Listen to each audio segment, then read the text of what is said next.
first of all, has the break allowed any of the injuries to clear up?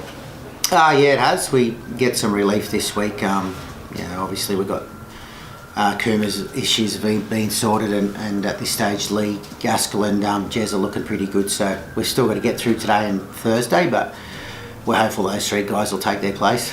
What it means you have to have those guys back in this fixture?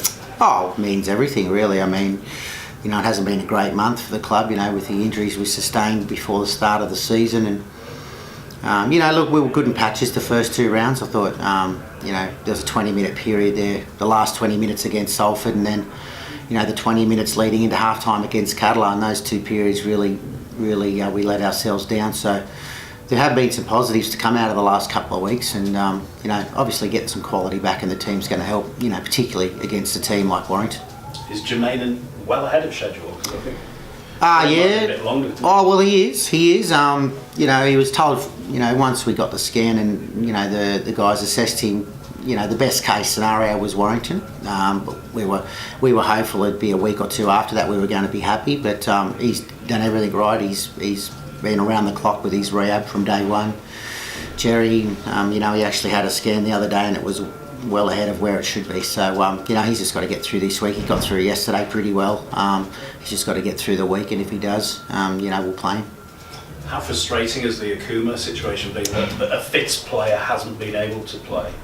Oh, it's been very frustrating, and it's been made more frustrating with the other guys, being unavailable for selection. It just compounded our,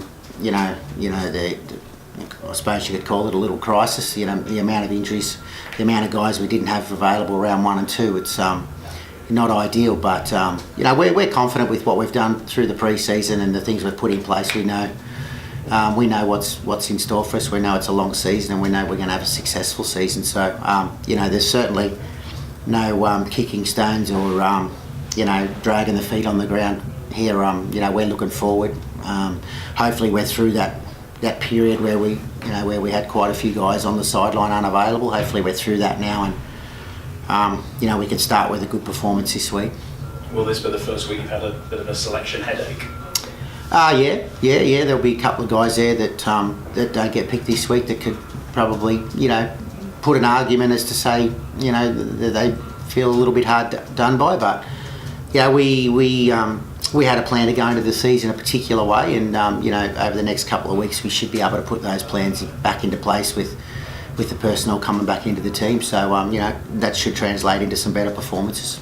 Does that include Darnell playing at fullback? Yeah, Darnell. Yeah, I think he. We had a bit of a go there last week when Isaac Farrell got injured, and we put Grixie into the halves, and I thought everyone could see what Darnell's capable of. So he trained there along with Grixie, most of the pre-season. He was ready to go. So he's keen to make a good fist of fullback, and he'll get his opportunity. Obviously Jez has got to get through this week, and as long as that happens, Darnell will get his chance back at fullback. How do you read Warrington?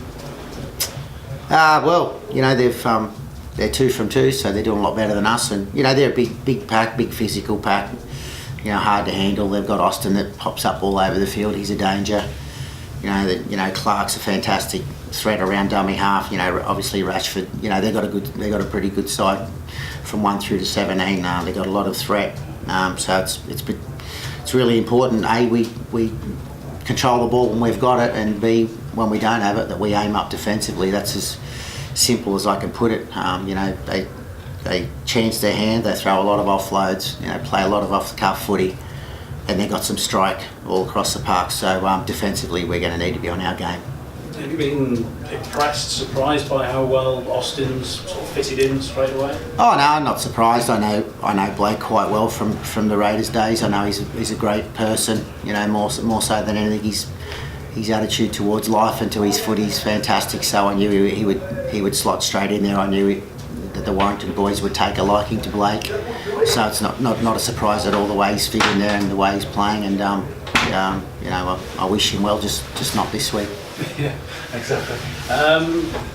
First home game since the Salford game. Is there a bit of redemption needed after that, I think? We don't want to lose at home, so we certainly want to be better than we were round 1. Like I said, although we weren't great round 1, 60th minute mark, we were there. The game was there for the taking, but we fell away defensively and we lost our way. So we can't repeat that, especially against Warrington. So, like I said, we're comfortable and confident with the work we've done over the last 4 months, and I just view the first couple of rounds as unfortunate set of circumstances that led to so many players being unavailable. But we can't sit around moping about that. We've got to move on, and we've got to move on now this week against one of the better teams in the competition. Good luck.